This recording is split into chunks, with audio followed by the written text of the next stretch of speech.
Good morning. Okay, not only are we being recorded, but it's on live TV. No, I'm joking. There is a button back there that they can make that happen. So welcome to another version of the pre-wet season construction site inspection training.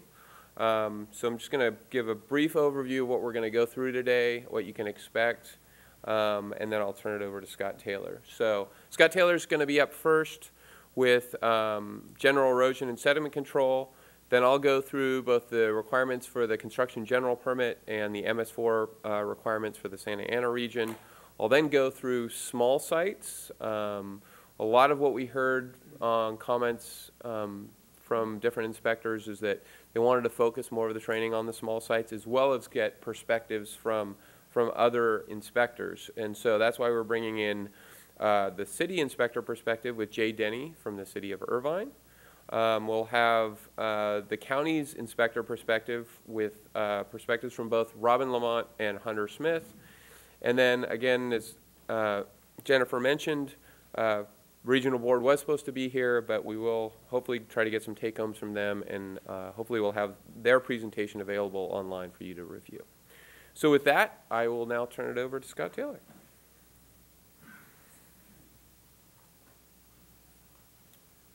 All right, thanks a lot, Dan. Just got about a half hour here, and then Dan's going to talk to you about small construction sites.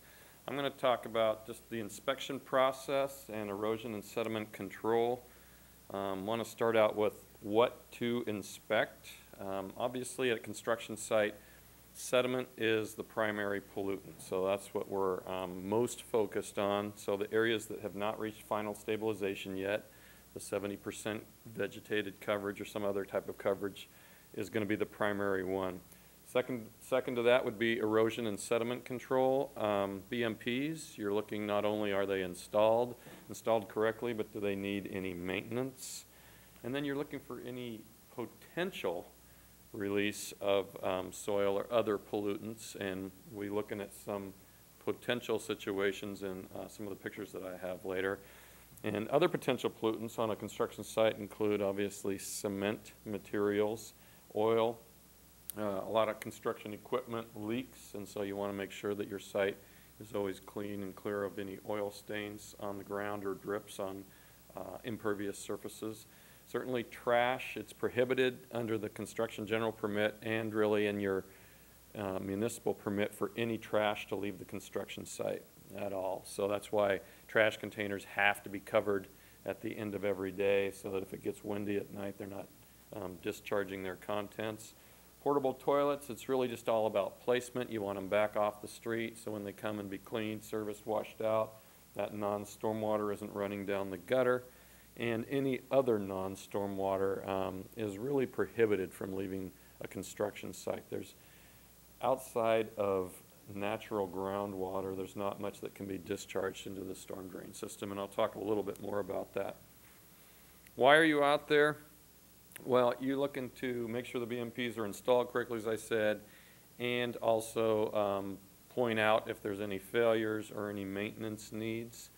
In general, from a 50,000-foot perspective, your mission is to ensure that the city is in compliance with the construction element of its MS4 program, and specifically that means the city's erosion and sediment control ordinance, and also the booklet, which Dan will talk a little bit more, that was put together by the Orange County Stormwater Program, which specifically discusses what that entails.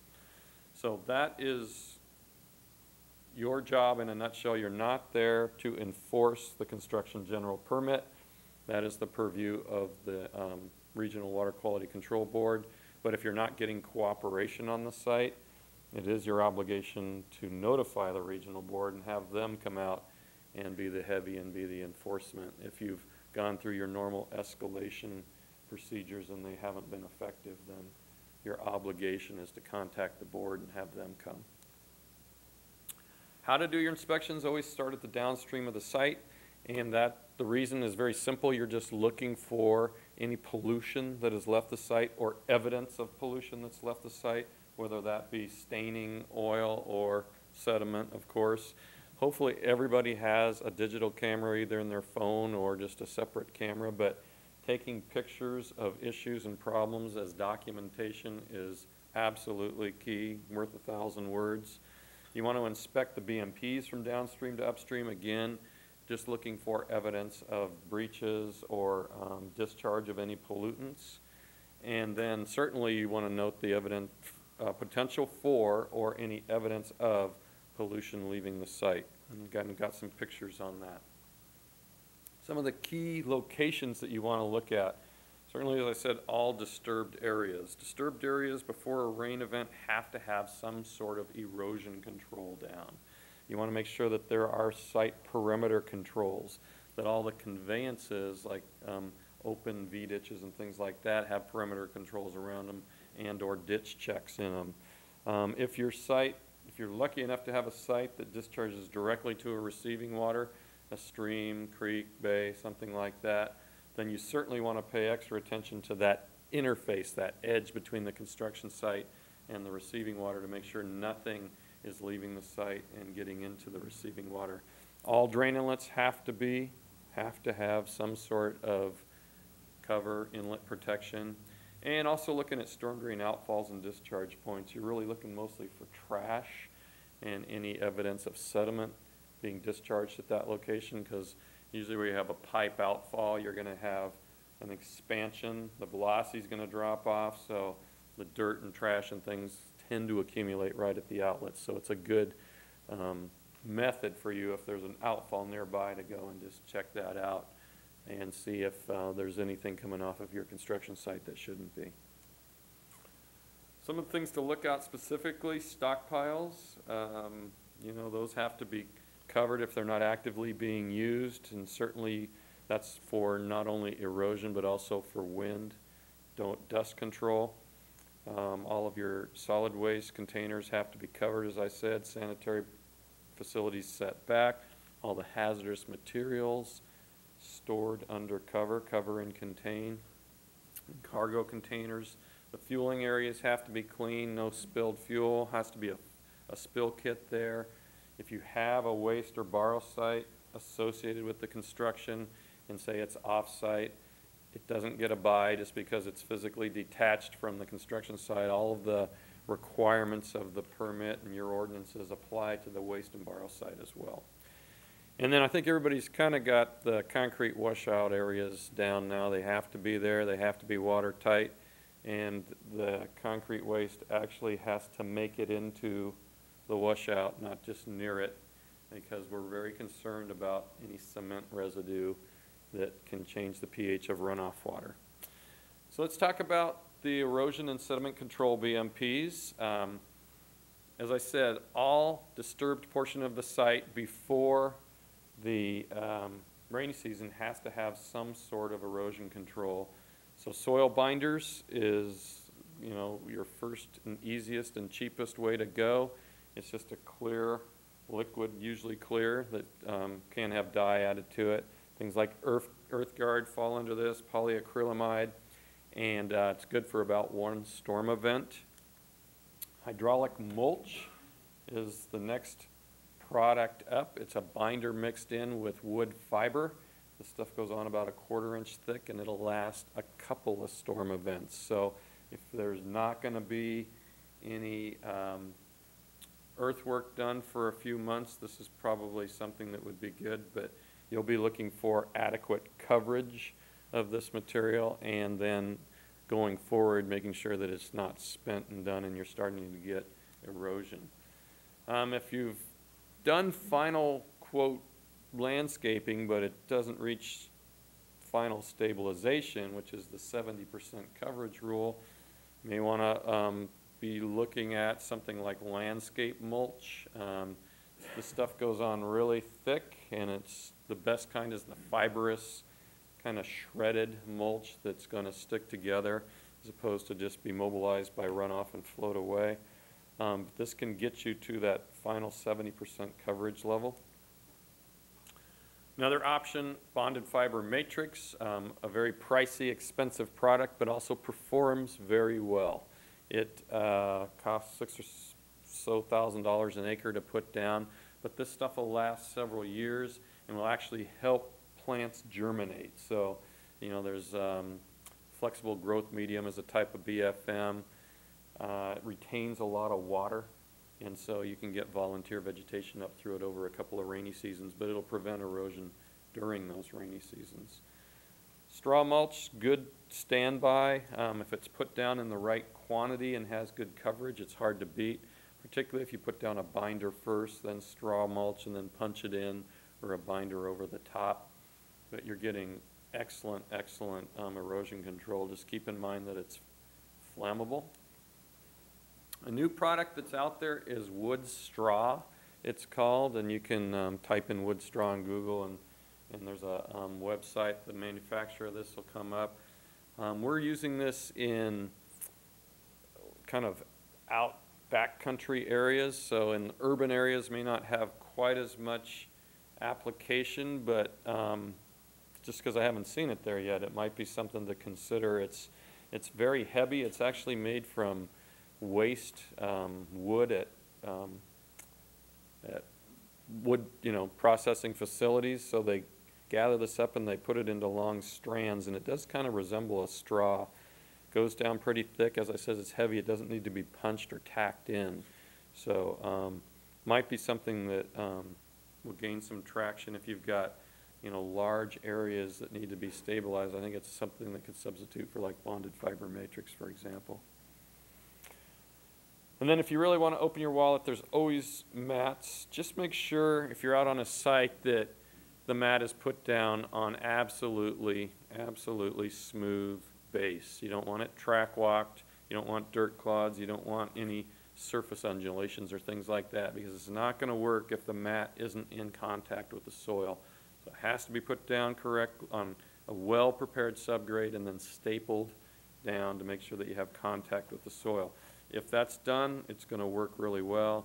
If it's put down sloppy, it's not going to work at all, and they'll just be rilling underneath the mat, and it'll just be a disaster. So make sure that it's installed correctly.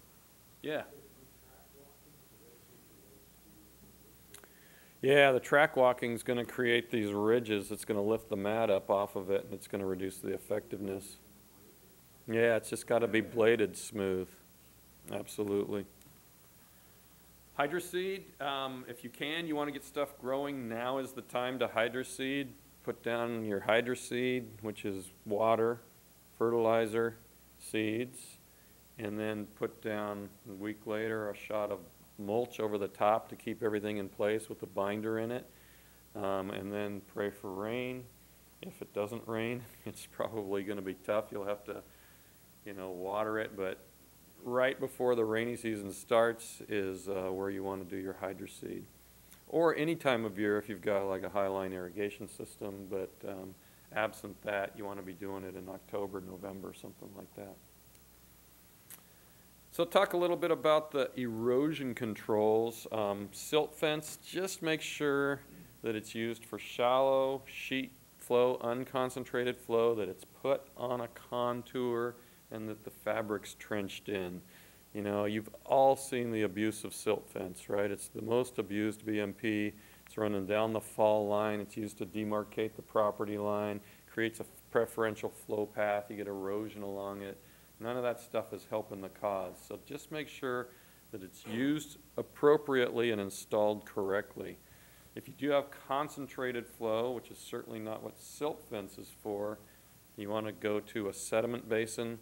It's the only thing that must be designed by a registered civil engineer. So if a sediment basin is called out in the SWIP, it has to be designed for fact sheet SE2, and it has to be designed by a registered civil engineer.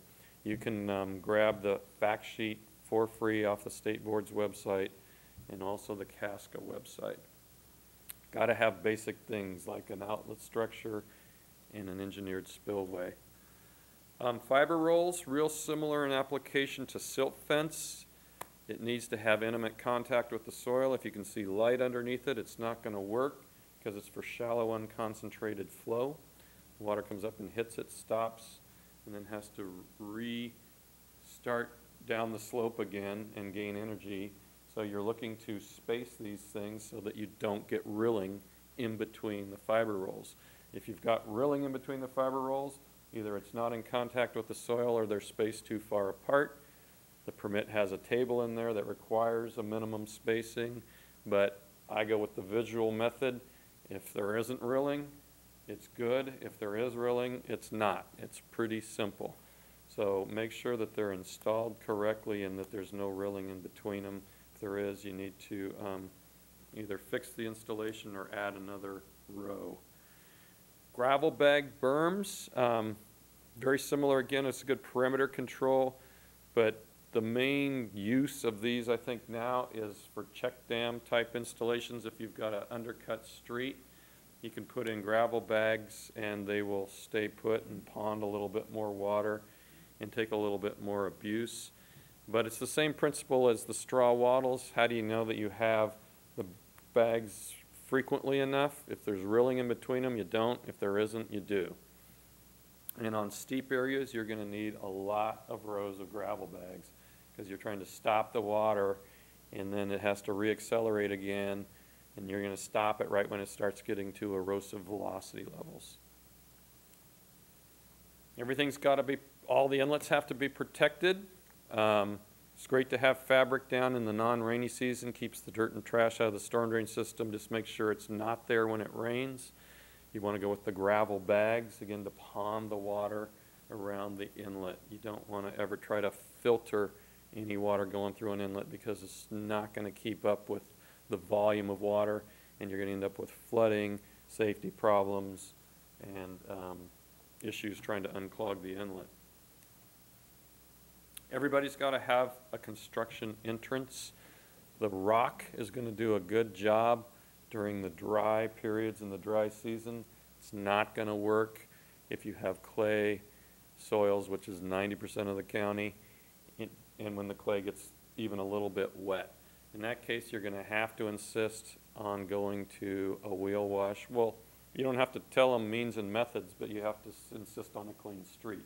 And the way they're going to get a clean street is by doing either manual or automatic wheel washes when the clay is very wet. So it's just something that you have to insist on that nobody's going to want to do, but it's your street, and that runoff from that street's going to get into your storm drain system, and then there's going to be problems with meeting the standards coming out of the effluent from the municipal system otherwise.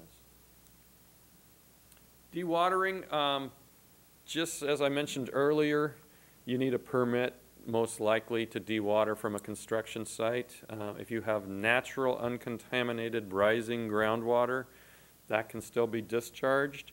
But if you're pumping the groundwater, they better have been talking to the regional board about a permit. If you're pumping stranded stormwater, like say out of a footing excavation or something like that, it's fine, but it better be absolutely clear. Two things: you have to know that it's stranded stormwater. It wasn't there the day before it rained, it's there now, and it needs to be absolutely clear when they discharge it, not cloudy. There's a higher standard for discharges from construction sites when it's not raining, and that is absolutely clear water is that standard.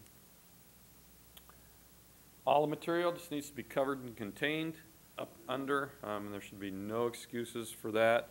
Anything petroleum, paint, gypsum, sacks of concrete, anything like that, contained and not allowed to get any rain on it. Concrete waste has to be a watertight washout, and the concrete waste has to make it all the way into the washout. So I got some slides that we can just talk about together, see what you see on some of these. This one has at least one good thing and a lot of questionable things. What do you think the good thing is on it? It's not raining. That's a good thing. You're right. That's probably the best thing that they got going for this site. I agree. Yeah. I mean, I don't think you'd ever want the gravel out into the street, because if it's knocking dirt off, it's going right in the gutter, which is then going right in your storm drain system. I mean, I like the toilet placement on this one. I think that that's pretty good. It's back off the street when they service it. Yeah, they've got they got some silt fence that you can see coming along, but then they lost interest in it, and there's none others. You know, this street is a little dirty. What was that? Yeah, the waste container's not covered, and it's really overflowing. I think that this is some of the stuff coming out of it. And they do have the cargo containers, but it looks like they're stacking stuff on top of it, which kind of misses the point too. So, you know, something like this, it needs help to, and so it's something I'd write a correction notice for, definitely. How about this? Who's okay signing off on this? I mean, you see this a lot on the single family stuff, I'm sure. The landscape contractors, the pool contractors, you got to insist that this doesn't happen, because the guy upstream, irrigation excess, washing his car, it's going to run right through the pile and pick up a bunch of turbidity, and that'll run, you know, a lot over the time that that's there and just be discharging into the storm drain system. So if you see it, make sure that it's cleaned up, you know, within a day, something like that. Here's what I'm talking about with concrete washouts. It seems like close enough is good enough. It's not, because it's not the, you know, the actual concrete material. That's inert. We don't care about it. Obviously, there's a bunch of it out here, but it's the cement residue that's there, which is all this stuff that you can see around right here. When runoff goes across that, the pH is going to go from about 8 to about 11 instantly. And then when that discharges into the receiving water, it does kill aquatic life. And obviously we don't have a lot of fish in our receiving waters, but it can kill plants and the macroinvertebrates and all that. And most importantly, it's in violation of your MS4 permit. So just make sure that the cement residues are cleaned up and that the, you know, these types of areas around these things are clear. So who's good signing off on this? This is evidence of pollution, right? I mean, there's clear evidence. So absolutely make them clean it up, pull the grate, make sure that there's nothing that made it into the storm drain system. If there is, clean it up. But, you know, hopefully something like this is worthy of a stop work on your job site, because you don't need the video of when it was occurring to know that something bad happened here and that the painter decided to clean out into the storm drain system. This is actually in Minnesota, by the way, so not a California problem. Okay, how about here?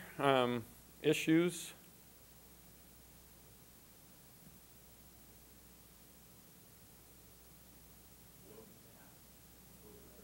Yeah, there's no slope protection out there, erosion sediment control. I mean, they rebuilt the creek, and so that's obviously going to have to be revegetated or something, but you know, you need to have straw wattles. You can see rilling coming into right here. Since this is the new receiving water, you need to have, you know, perimeter control around that from the big, you know, opened up slopes. So just basic stuff. It has to have erosion control and it has to have sediment controls. I see neither on this slide. How about here? The obvious is that, you know, there's no erosion or sediment controls. Maybe it's been track walked. Obviously the slope drain needs a little attention, correct? And this, you know, this is something I would go over and check out. They put filter fabric around a drain inlet there, and it's not going to work. You know, nothing gets filtered on a construction site. It's going to, that fabric will clog, the water's going to pond up and probably collapse, you know, the wood stakes in, and it'll just become, you know, at worst a non-functional clogged inlet. So our tool is gravel bags, right? That's the tool.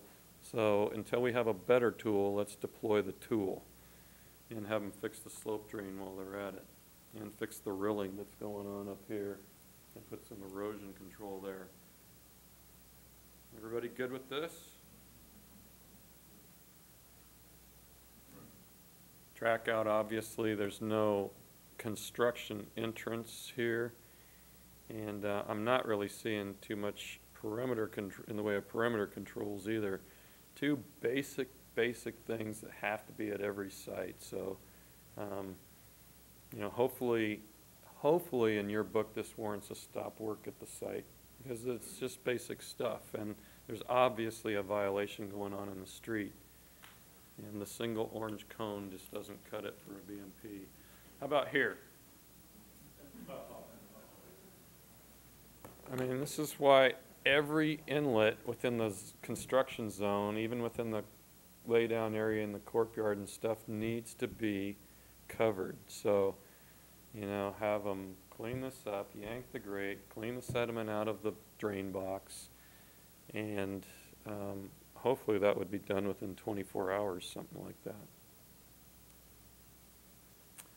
What do you guys think about this one? It's got several issues, but they're kind of subtle.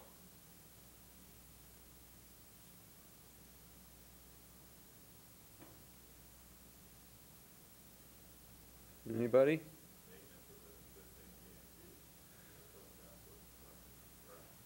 Yeah, the silt fence is,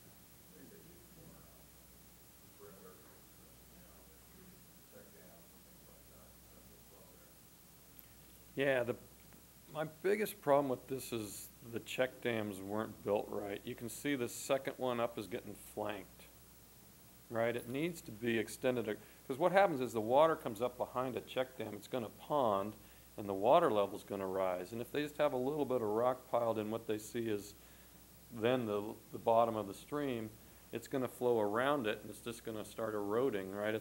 Your check dam is going to become a problem instead of a solution. So those have to be designed correctly, meaning, or installed correctly, meaning they have to go far enough up the slope so that when the water ponds behind them, the water's not running around the sides. The silt fence is a bad idea. It's a perimeter control on a contour for shallow, unconcentrated flow. You see it all the time, abused, putting the silt fence in concentrated flow area. Not happening on your job site. Just have them take it out. Rock is what needs to go in here. There's two more things that I see on this. Number one is the straw. They blew straw down. I'm not sure that it's crimped, but we can't tell from the picture, but I am sure that it's not at a rate that's good. Look at, there's bare areas there. I'm not supposed to see bare areas, because if there's bare areas, it's going to be creating turbidity and running underneath the straw blanket. So they definitely cheaped out on the straw application. Minimum is about 2,000 pounds per acre, but you know how you can measure that by looking, you can't. So no bare areas is really what you want to do. And then the last thing is real subtle, but you can see that there's some erosion going on in here, and that's an indication that the check dams are spaced too far apart. You want to get no erosion between the check dams, so I would not only 86 the silt fence, fix the rock check dams that are there, which means adding more rock up higher up the sides of the swale so that it doesn't flank, and probably end up putting another one between each one that's there already. Here, what do you think?